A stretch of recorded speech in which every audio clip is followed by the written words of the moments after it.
विद्यार्थी मित्रांनो आणि शिक्षक बंधूंनो, ऑनलाईन पद्धतीने विद्यार्थ्यांना शिकवताना जो धडा तुम्ही त्यांना शिकवता तो त्यांना जास्तीत जास्त कसा समजावा यासाठी जे प्री रीडिंग किंवा पूर्ववाचन असतं ते कशा पद्धतीने केलं पाहिजे म्हणजे आपल्याला धडा 100% कळतो, याची माहिती आजच्या या व्हिडिओमध्ये दिलेली आहे. मी विजय गोळेसर आपलं स्वागत करतो आहे. आजच्या या व्हिडिओमध्ये आपण ऑनलाईन लेक्चर समजण्यासाठी त्या धड्याचं जे प्री रीडिंग करायचं असतं किंवा पूर्व वाचन करायचं असतं ते कशा पद्धतीने केलं म्हणजे तुम्हाला तो धडा जास्तीत जास्त चांगला समजू शकेल याच्या काही ट्रिक्स मी तुम्हाला आज सांगणार आहे. तर ऑनलाईन लेक्चर करताना तुम्ही सगळी तयारी करून बसलेले आहात आणि तुमच्या शिक्षकांनी ऑनलाईन तुम्हाला शिकवायला सुरुवात केलेली आहे आणि तो जो धडा आहे तो धडा तुम्ही आदल्या दिवशी वाचला पाहिजे आणि तो कशा पद्धतीने वाचावा म्हणजे तुम्हाला त्याचा जास्तीत जास्त उपयोग होऊ शकेल यावर आज मी तुमच्याशी बोलणार आहे.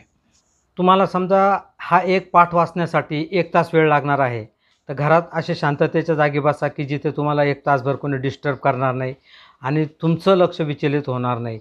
अशी मोबाईल किंवा टी व्हीसारखी साधनं जवळ ठेवू नका आणि 1 तास अभ्यास करण्याच्या इराद्याने 1 तास आपण अभ्यास करणार आहोत असं ठरवून असा संकल्प करून तुम्ही अभ्यासाला बसा. समजा तुम्हाला विज्ञानाचा एक पाठ वाचायचा आहे जो उद्या तुमचे टीचर तुम्हाला ऑनलाईन शिकवणार आहेत.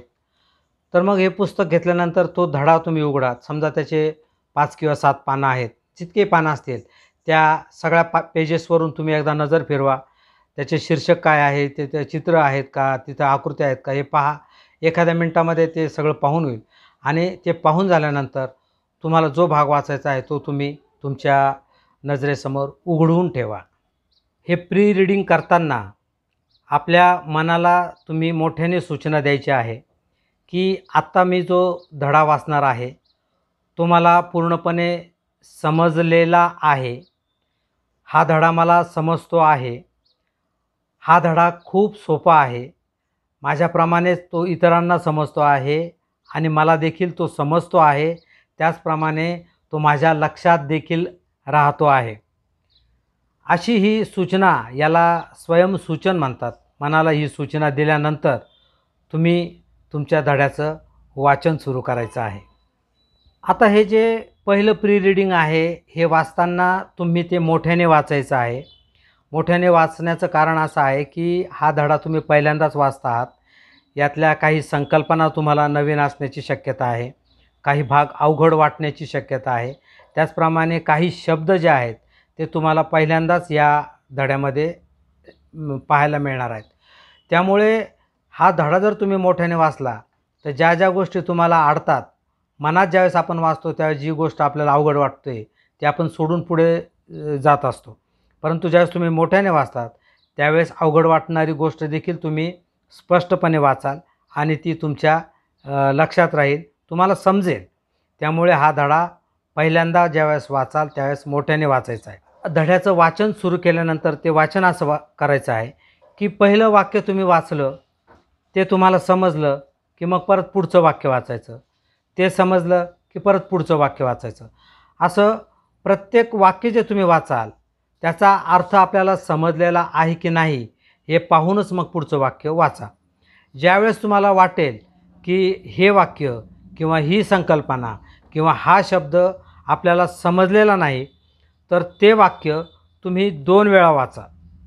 2 वेळा वाचूनही जर तुम्हाला तो शब्द, ती संकल्पना किंवा तो शब्द समजला नाही तर तुमच्या हातात जी पेन्सिल आहे त्या पेन्सिलने त्या मुद्द्याखाली किंवा त्या शब्दाखाली एक रेष ओढा, ज्याला अंडरलाईन म्हणतात. अशी पेन्सिलने एक अंडरलाईन करा आणि पुस्तकाची उजवी किंवा डावी बाजू जी कोरी आहे त्या ठिकाणी एक प्रश्नचिन्ह करून ठेवा.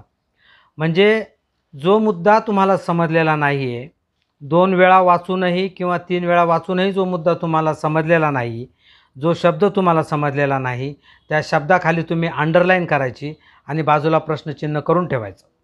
त्यानंतर मग पुढचं वाक्य वाचायचं, ते तुम्हाला कदाचित समजेल. अशा पद्धतीने तुम्हाला पहिल्या वाचनामध्ये जेवढा जेवढा भाग समजेल तेवढा तुम्ही त्यात समजून घ्यायचा आणि जो भाग समजणार नाही तो 2 वेळा किंवा 3 वेळा वाचायचा आणि 3 वेळा वाचूनही जर समजला नाही तर त्याच्या खाली अंडरलाईन करायची आणि अशा पद्धतीने तुमचा हा 5-7 पानं 10 पानं काय जे असतील ते पानांचा धडा वाचून साधारण 1 तासामध्ये तो धडा तुमचा पूर्णपणे वाचून होईल. विद्यार्थी मित्रांनो, पहिल्यांदाच वाचताना मनाला सूचना दिली की हा धडा मला समजणार आहे, मला हा भाग झालेला आहे, मला निश्चित यातला समजेल असा हेतू ठेवून जर तुम्ही वाचायला सुरुवात केली तर तुम्हाला तो धडा 70% जवळजवळ समजेल. याचं कारण असं आहे की हा जो धडा आहे हा तुमच्या आधीच्या इयत्तेवरचा जो अभ्यासक्रम आहे त्याच्यावरच आधारित आहे. हा एकदम काही वेगळा असा धडा नाही आहे. तुमच्या मागे झालेल्या अभ्यासक्रमावर आधारित हा धडा असल्यामुळे त्यातल्या 70% भाग तुम्हाला समजेल. कदाचित 30% भाग 20% भाग समजणार नाही, तो तुम्हाला ऑनलाईन लेक्चरमध्ये निश्चितच समजू शकेल. परंतु जर तुम्ही तुमच्या मनाने हा धडा मला समजणार आहे, मला तो सोपा जाणार आहे अशा विचाराने ज्यावेळेस तुम्ही तो वाचाल त्यावेळेस तो तुम्हाला निश्चितच समजेल आणि तुमच्या तो चांगल्या लक्षात देखील राहू शकेल. आता हा धडा पूर्ण वाचून झाल्यानंतर काय करायचे, आपली जी नोटबुक घ्यायची किंवा तुम्ही नोटशीटवर जर समजा लिहिणार असेल सुट्ट्या कागदांवर तर ज्याच्यावर लिहिणार असेल त्याच्यावर घ्या आणि ह्या धड्याच्या पहिल्या पेजपासून पुन्हा एक एक पेज पाहत चला. ज्या ठिकाणी तुम्ही अंडरलाईन केलेला आहे तो मुद्दा, ते वाक्य किंवा तो शब्द क्रमाने तुम्ही एक एक ओळ सोडून त्या तुमच्या नोटबुकमध्ये लिहा. म्हणजे समजा एका धड्यामध्ये तुम्हाला 10 मुद्दे असे मिळाले की जे तुम्हाला 2 वेळा 3 वेळा वाचून देखील समजलेले नाही, असे मुद्दे तुम्ही तुमच्या नोटबुकवर एकाखाली एक ओळ सोडून किंवा 2-2 ओळी सोडून लिहून ठेवा. आणि मग हे लिहिणं झाल्यानंतर हा आजचा अभ्यासक्रम, आजचा जो कार्यक्रम आहे तो तुमचा पूर्ण झाला. हे झाल्यानंतर मग तुम्ही एक 5 ते 10 मिनटाचा ब्रेक घ्या आणि त्याच्यानंतर पुन्हा दुसरा विषय जो आहे त्या दुसऱ्या विषयाचा धडा वाचायला सुरुवात करायचा आणि तो धडा देखील अशाच पद्धतीने वाचायचा.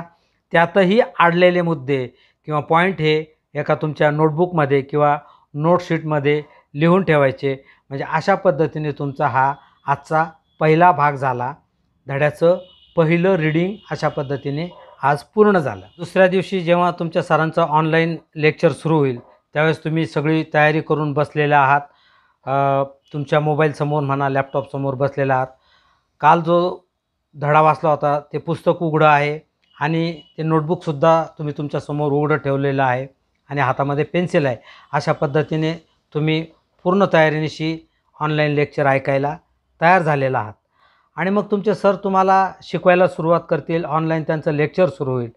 त्यावेळेससुद्धा तुम्ही मनामध्ये विचार असा आणायचा विद्यार्थी मित्रांनो की सर मला आज जे काही शिकवणार आहे ते मला पूर्णपणे माझ्या लक्षात येणार आहे, मला समजणार आहे.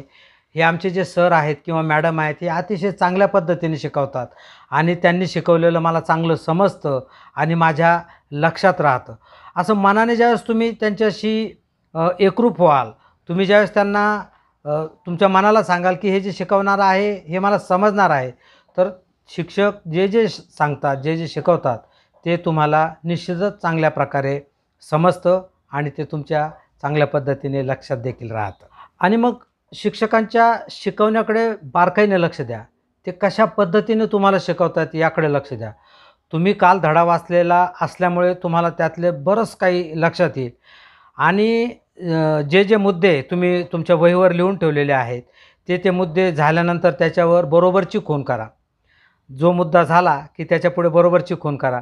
जो मुद्दा समजला नाही तर त्याच्यासमोर फुलीची खूण करून ठेवा. ज्यावेळेस शिकवतात त्यावेळेस तुम्ही बारकाईने असं बघा की जो मुद्दा तुम्हाला समजलेला नव्हता तो मुद्दा हे शिक्षक कशा पद्धतीने समजून घेतात. हे ज्यावेळेस तुम्ही मनापासून एकाग्रतेने लक्ष द्याल त्यावेळेस तुमच्या असं लक्षात येईल की सरांनी सांगितलेला मुद्दा तुमच्या लक्षात आलेला आहे, तुम्हाला समजलेला आहे. मग तुम्हालाच आश्चर्य वाटेल, अरे एवढी साधी गोष्ट माझ्या काल लक्षात आली नाही, सरांनी ती किती छान पद्धतीने सांगितलेली आहे.